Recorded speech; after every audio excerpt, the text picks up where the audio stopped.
Άρα συνεχίζουμε με τον κύριο Καμπόλη και θα μεταφερθούμε στο Σπήλαιο των Λιμνών και το Ευρωπαϊκό Σύμφωνο για το Κλίμα.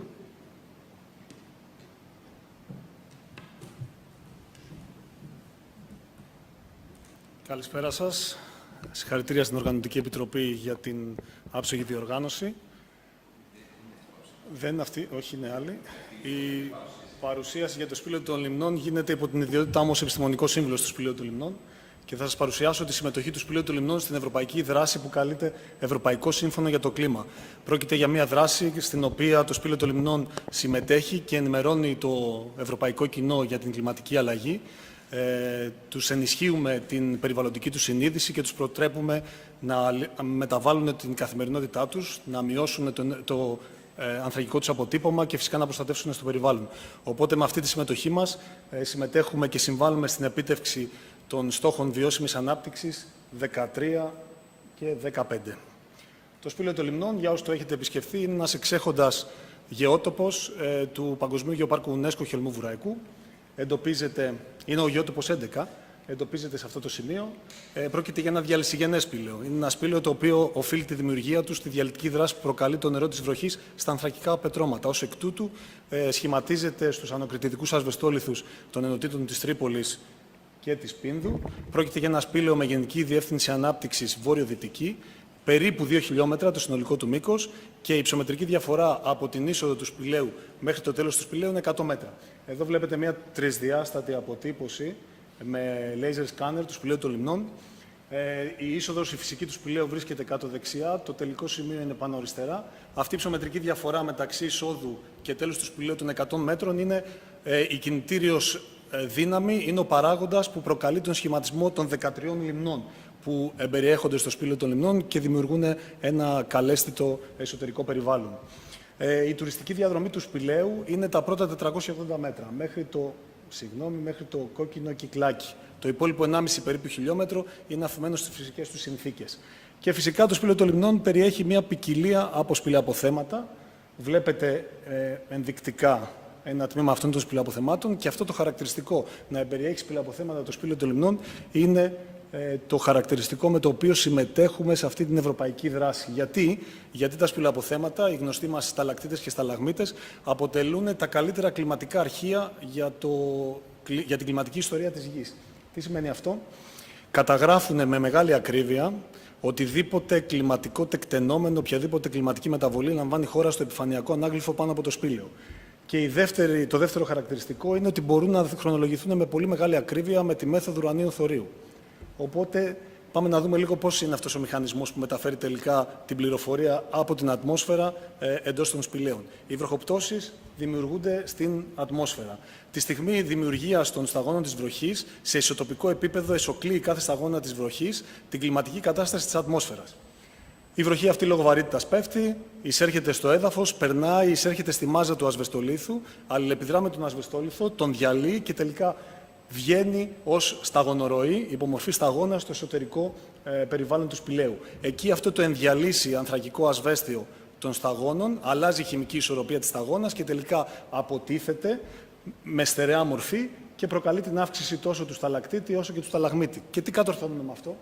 Κατορθώνεται αυτή η κλιματική πληροφορία της ατμόσφαιρας να περνάει στις πέτρινες στρώσεις των σταλαγμιτών. Βλέπετε έναν σταλαγμίτη κομμένο σε αξονική, κατά μήκος παράλληλα στην αξονική του ανάπτυξη και βλέπετε πολύ ωραίες ασβεστητικές στρώσεις.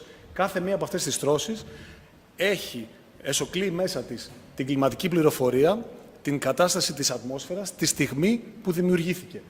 Χωρίς να επισέλθουμε σε αναλυτικές τεχνικές, έστω και μακροσκοπικά, μπορούμε από τη γεωμετρία αυτών των ασβεστητικών στρώσεων να καταλάβουμε και την υδρολογική διαθεσιμότητα της ζώνης του επικάρστ, δηλαδή της ζώνης των ασβεστολίθων πάνω από το σπήλαιο.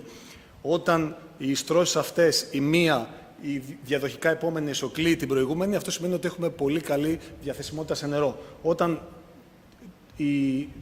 το πάχος τους, μάλλον το εύρος τους, μικραίνει, αυτό σημαίνει ότι μειώνονται τα αποθέματα τα υδρολογικά. Και με αυτή την ιδιότητα ενημερώνουμε το ευρωπαϊκό κοινό, ουσιαστικά μας δίνει το βήμα για να μιλήσουμε για την κλιματική αλλαγή, για το γεγονός ότι η κλιματική αλλαγή είναι μια φυσική κανονικότητα για τη γεωλογική ιστορία της Γης και φυσικά να ενημερώσουμε για τη λεγόμενη κλιματική κρίση, δηλαδή για την επιρροή του ανθρώπου στο κλιματικό σύστημα και την εκτροπή του κλιματικού συστήματος. Λίγα λόγια για το Ευρωπαϊκό Σύμφωνο. Το Ευρωπαϊκό Σύμφωνο είναι μια πρωτοβουλία της Ευρωπαϊκής Επιτροπής, εμπεριέχεται στην Ευρωπαϊκή Πράσινη Συμφωνία και έχει σκοπό να προτρέψει τους Ευρωπαίους πολίτες να αναλάβουν ενεργό δράση έναντι της κλιματικής αλλαγής. Αυτό γίνεται με μια σειρά δράσεων και φυσικά ο απότερος σκοπός είναι η Ευρώπη το 2050 να αποτελέσει την πρώτη κλιματικά ουδέτερη ήπειρο. Το Ευρωπαϊκό Σύμφωνο για το Κλίμα περιλαμβάνει μια ευρωπαϊκή κοινότητα από πρεσβευτές. Ως επιστημονικός σύμβουλος του Σπηλαίου των Λιμνών αποτελώ πρεσβευτή του Ευρωπαϊκού Συμφώνου για το Κλίμα. Συντονίζεται η κοινότητα των πρεσβευτών σε εθνικό επίπεδο από έναν εθνικό συντονιστή. Ο εθνικός συντονιστής για την Ελλάδα είναι ο μη κερδοσκοπικός οργανισμός INGEB από το Σεπτέμβριο του 2023. Το μότο είναι «Ο κόσμος μου, η δράση μου, ο πλανήτης μας». Και φυσικά, εδώ πέρα βλέπετε, μπορείτε να ανατρέξετε στην ιστοσελίδα του Ευρωπαϊκού Συμφώνου για το Κλίμα, European Climate Pact, και να δείτε την κοινότητα των Ελλήνων πρεσβευτών του κλίματος. Ως Σπήλαιο των Λιμνών είμαστε ιδιαίτερα χαρούμενοι γιατί αποτελούμε το μοναδικό μη κερδοσκοπικό οργανισμό στην Ελλάδα, τουριστικό σπήλαιο, που αναδεικνύει την κλιματική αλλαγή μέσα από αυτή την ιδιαίτερη ικανότητα των σπηλαίων να καταγράφουν την κλιματική αλλαγή. Και φυσικά στην Ευρώπη είμαστε το μοναδικό τουριστικό σπήλαιο που μετέχει με αυτή την ιδιότητα σε αυτή την προσπάθεια. Οπότε αυτές οι πολύ λεπτές μορφές στα καλαμάκια των θαλακτητών, που με την πάροδο των χιλιάδων ετών αποκτούν πιο γκώδεις δομές και αποτελούν τους γνωστούς σταλαγμίτες και σταλακτίτες, αποτελούν τους καλύτερους καταγραφείς του κλίματος, τις καλύτερες χρονοκάψουλες, αν θέλετε τους σκληρούς δίσκους του κλίματος, και περιέχουν πολλαπλά παραδείγματα κλιματικής αλλαγής. Μπορούν να μας ενημερώσουν για περιόδους αντίστοιχες της σημερινής, κατά τις οποίες η θερμοκρασία ήταν λίγο υψηλότερη από τη σημερινή, οπότε μπορούν να μας δώσουν δεδομένα, τα οποία θα τα εισάγουμε στα κλιματικά μοντέλα που χρησιμοποιούμε για να δούμε τον φυσικό τρόπο εξέλιξης και αλλαγής της παγκόσμιας πλανητικής θερμοκρασίας. Ένα χαρακτηριστικό του Σπηλαίου των Λιμνών από το σταλαγμητικό του αρχείο είναι ότι έχει καταγράψει ένα ψυχρό γεγονός που έλαβε χώρα πριν 8.200 χρόνια με σχεδόν παγκόσμια εμβέλεια. Αυτό καταγράφηκε από μια ομάδα από μελέτη Άγγλων, μπορείτε να ανατρέξετε στην αντίστοιχη βιβλιογραφία, όπου κατά το κατώτερο ολόκενο, είναι η τρέχουσα μεσοπαγετώδης περίοδος, διακόπηκαν θερμές συνθήκες από αυτό το ψυχρό γεγονός. Και είναι ιδιαίτερα σημαντικό ότι καταγράφεται στο Σπήλαιο των Λιμνών, γιατί αυτό το συγκεκριμένο κλιματικό γεγονός αποτελεί και το όριο μεταξύ κατωτέρου και μέσου ολοκαίνου. Επομένως, το Σπήλαιο των Λιμνών επικοινωνεί την κλιματική αλλαγή. Αυτό το κατορθώνει μέσα από την επίσκεψη των επισκεπτών στο φυσικό χώρο του σπηλαίου, αλλά και στο περιβαλλοντικό και ενημερωτικό κέντρο του σπηλαίου. Μέσα σε αυτό αναδεικνύουμε τον τρόπο σχηματισμού του σπηλαίου, τονίζουμε τη διασύνδεση του σπηλαίου με το γεωπάρκο Χελμού Βουραϊκού, αλλά και γενικότερα με το φυσικό οικοσύστημα. Ενδυναμώνουμε την πεποίθηση των ανθρώπων ότι το σπήλαιο, αν και βρίσκεται στο υπόγειο ανάγλυφο, αποτελεί ένα απόσπαστο τμήμα του φυσικού οικοσυστήματος και οποιαδήποτε κακή πρακτική στην επιφάνεια βρίσκει έκφραση και στο υπέδαφος. Οπότε τους ενισχύουμε την περιβαλλοντική του συνείδηση και το γεγονός ότι το φυσικό οικοσύστημα είναι αλληλένδετο.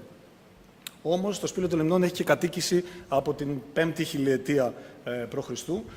Τα κατάλοιπα που άφησε η ανθρώπινη παρουσία στη φυσική είσοδο του σπηλαίου, στο πρώτο τμήμα του σπηλαίου, τόσο οι ταφές όσο και τα καθημερινά κατάλοιπα της ζωής τους, μπορούν να μας δώσουν στοιχεία για το πώς εκείνοι οι άνθρωποι αυτής της εποχής ξεπέρασαν τις κλιματικές προκλήσεις με τις οποίες ήρθαν σε επαφή. Οπότε η ίδια η αρχαιολογία μας ενημερώνει για την κλιματική αλλαγή.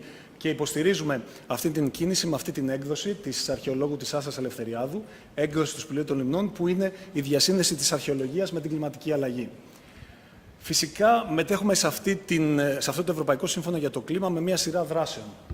Οι δράσεις περιλαμβάνουν συμμετοχή σε διοργανώσεις του Εθνικού Συντονιστή, όπως ήταν η πρώτη εθνική διοργάνωση της κοινότητας των πρεσβευτών του κλίματος, στην οποία έκανε ιδιαίτερη εντύπωση το γεγονός ότι τα σπήλαια έχουν αυτήν την ιδιότητα. Δεν το ήξερε σχεδόν κανένας.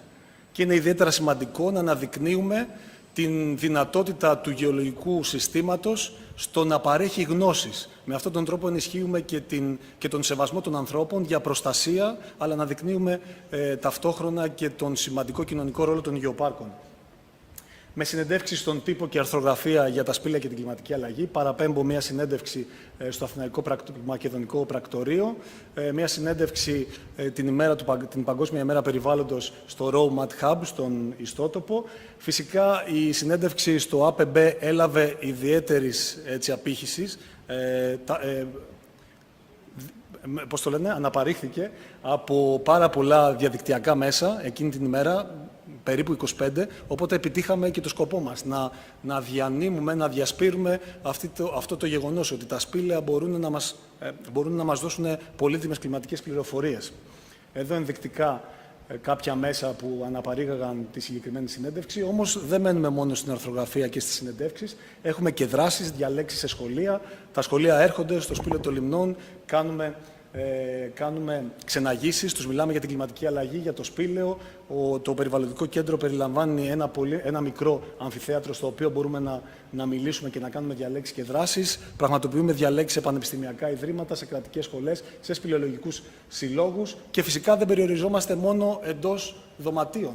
Μας δίνει τη δυνατότητα το Climate Pact να βγούμε στην ύπαιθρο και να πραγματοποιήσουμε κλιματικούς περιπάτους. Σε αυτούς τους κλιματικούς περιπάτους, όπως ο συγκεκριμένος με τους σπουδαστές της Σχολής Ξεναγών της Αθήνας, περπατήσαμε στη Δυτική Πάρνηθα με απόλυξη στο σπήλαιο του Πανός ή αλλιώς Λιμνοspηλιά, όπου εκεί όλα αυτά που ακούσανε για τα σπήλαια και την κλιματική αλλαγή τα είδανε με τα ίδια τους τα μάτια. Οπότε βλέπετε ότι γενικότερα τα γεωπάρκα έχουν τη δυναμική να αναδείξουν όλο αυτόν τον πλούτο που περιέχουν και να ενημερώσουν, να ενισχύσουν την παραβολητική συνείδηση των πολιτών και τον σεβασμό τους για τη φύση. Σας ευχαριστώ πολύ. Ευχαριστούμε τον κύριο Καμπόλη.